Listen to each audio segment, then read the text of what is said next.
Students, a very good morning to all of you. Welcome to the new class. This is Dr. Sharma from the Department of English.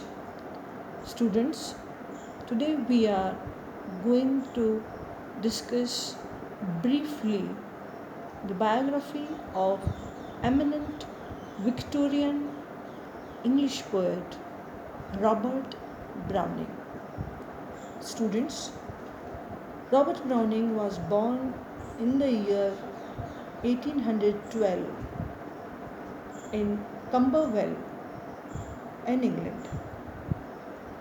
His father was a clerk in the Bank of England and he was a very gifted intellectual person. His father discerned very early the genius of his son Robert Browning. His mother, she was from German Scot descendant and she was a very loving lady. The library that Browning's father maintained at home, it played a great role in Browning's life. His parents were dissenters, a circumstance which excluded him from public schools and the universities. Browning studied privately at home. He studied much. He studied vastly. He loved the classics. For some time, he went for a term to university to study Greek, and he went to University College, Gower Street. Right from his childhood, or rather we should say during his boyhood, he loved reading the great Elizabethans and Byron. Once, when his mother went to London, Browning requested her to get him some works by Shelley, and the shopkeeper recommended his mother to purchase some works by Keats. So, very early during his boyhood, he inculcated a great love for great romantic poets like Shelley, Keats, and Byron. Browning was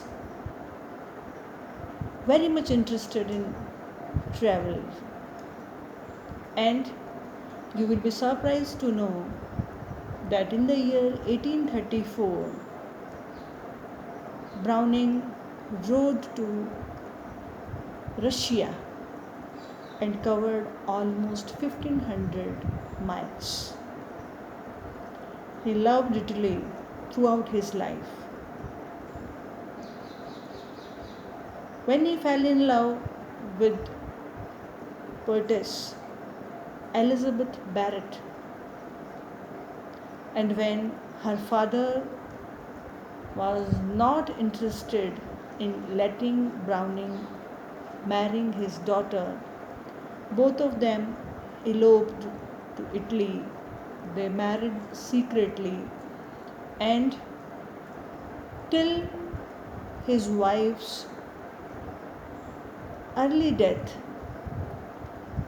Browning and Elizabeth spent a very lovely time in Italy.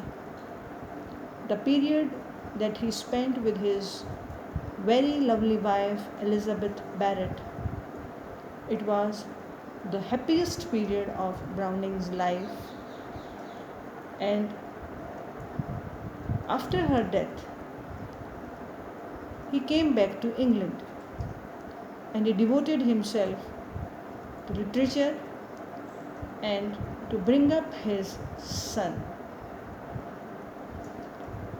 He lost himself in reading, in literary creation, as he hated to show his sentiments publicly. Browning, as a man, was a person of great physical charms and looks, and he was a thoroughly, earnestly great person, and he was a man of strong character.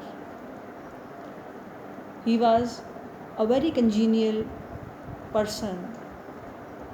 He was appreciated and admired in the social circle.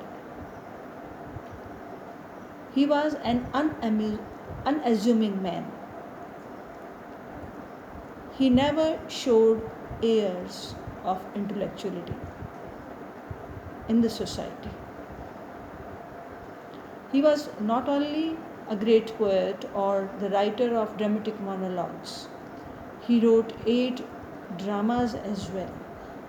Pippa Passes is an example of one of his great dramas.